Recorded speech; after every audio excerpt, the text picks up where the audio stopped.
Hi, so I'm gonna make mini series on different types of hair and different types of skin and how to deal with the problematic types. So I will cover normal hair, normal skin, and different tips and tricks, but generally I'm gonna concentrate on the problematic types. So first I'm gonna cover oily hair. Now, why do we have oily hair? Well, oil is there to protect our scalp from damages like heat, wind, sun, ultraviolet radiation, and kind of to create a good environment, a good moisturized environment for our hair to grow. A lot more people than you would think have oilier hair, oilier than they should. Now, it is hereditary in a lot of people, but people also make their scalp more oily than it normally is by overusing heat and using too much of the Ron products or the Ron shampoos on their hair. And another common thing is puberty. Everyone goes through puberty, so as soon as your hormones spike up, your oil production goes up too. And also even in pregnant women, some pregnant women get oilier hair just because their hormones go up because they're having a baby inside of them. So how do you deal? Well, it's very important to get the right type of shampoo. So when you're picking out your shampoo, just make sure that you're picking out the right type for oily hair, or shampoos with an alkaline in them are great, or even clarifying shampoos are really, really good, especially the types that don't strip your hair from its natural oils, that just, take away the grease. Just because your scalp kind of knows when it has enough oil. So when you're keeping your scalp moisturized and you don't strip it from its natural oils, the oil production goes down. It kind of stabilizes, so you don't have to wash your hair as often. So that's number one thing that you can do, is just use the right shampoo and don't use too much. Just wash twice. So how do you know how much to use? Use about like a quarter size, so about this much shampoo, but this thick on your hand, and just use it twice. Why use it twice? Because what shampoo does, it forms little bubbles around like the grease, dirt particles in your hair. That's why it really soaps up the first time a lot more than it does the second. But those bubbles only get, the first time, they only get like the top layer of your hair. They don't really get to the scalp. So when you wash it the second time, it penetrates deeper, so the second time you're really washing your scalp and not your hair. And when you use conditioner, make sure you use it kind of on the ends of your hair and not so much, closer to your roots. So that covers your shampoos. Now, what can you do long term? Long term, what you could do, one of the things that may sound ridiculous, is birth control. Now, birth control takes away your acne because it takes, it kind of stabilizes your hormones and it stabilizes your pH. So naturally, the oil production in your glands, in your scalp, also goes down. So your hair tends to get less greasy and, less often, or slower.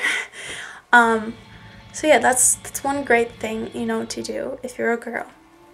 Another long-term thing is wash your hair with colder water. So instead of washing it with hot water, just wash it with warm water. It really makes a huge difference, reducing the heat that you use on your scalp, just because heat does definitely activate the oil production in your oil glands. And your hair, if you use too much heat on your hair, really, really hot water, your hair will get greasy within hours after a shower. Another thing is towel dry your hair as much as you can before you blow dry. That way your blow drying time is less, and you won't have to blow dry it on hot for as long. And if you can, if you have the time, let it air dry or blow dry your hair on high wind but low heat. It really makes a huge difference, and it's something you will notice the first time that you do. So those are some long-term kind of things that you can do. Other things you can try are rinses.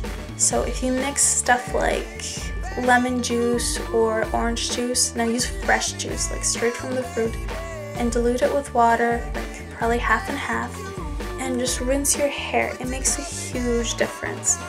It kind of, you know, sleeks your hair, and it makes it not absorb that oil from your scalp.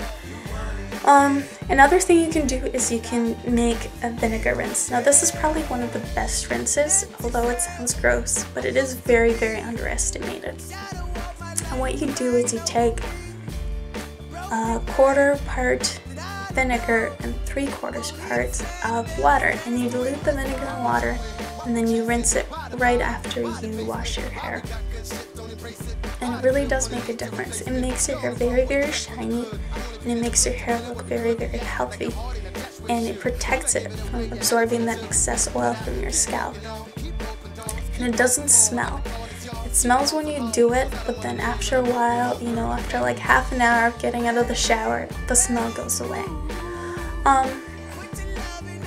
Another thing you can do is, you know, rinse your hair with dark tea. That works as well, and you know, you don't have that terrible smell that you would get from the vinegar. That does not last. Some short-term solutions that you can do are, you know, like the basic wearing a headband or a hat to conceal it, but you can also use baby powder. Baby powder is good for like light hair because you can't see it if you leave some in, and you will have a little faint, you know, perfume smell. But it does smell like a baby, so you know, if you mind that, it might not be something to use. Baby powder is not great on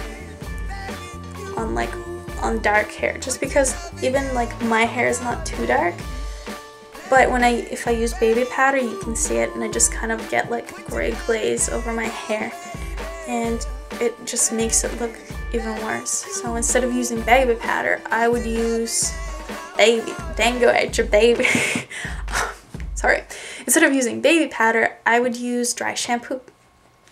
Dry shampoos are a lot better, they last a lot longer, and they usually have way better smells, you know, like adult smells.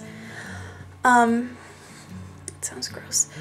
But yeah, dry shampoo is a lot better, and a good one is actually, it's called Psst, and it's spelled P-S-S-S-T, and is by Bumble and Bumble, and it's only like $6, and you can usually find that shampoo anywhere in the States. I have no idea where you can find it in Canada, which is kind of funny because I live in Canada, so I would get it online normally.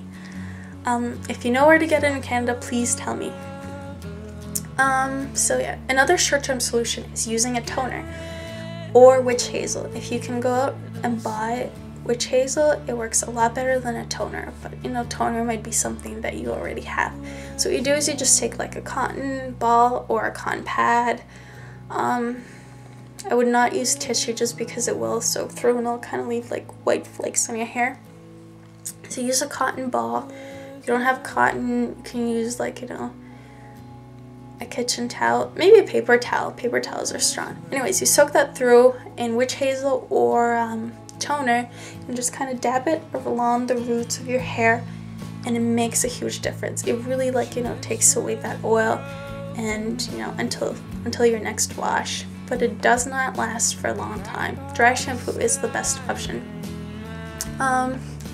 What are other things that you can do? You can also use alcohol, like, you know, alcohol wipes in your hair, but it will damage your hair a little, and you know, it might leave that alcohol-y smell in your hair. Another thing you can use is actually like those little, you know, oil pads that you use for your face, but those take forever, and you have to like kind of put it around your hair and like wipe the hair with the pad. What are some other things?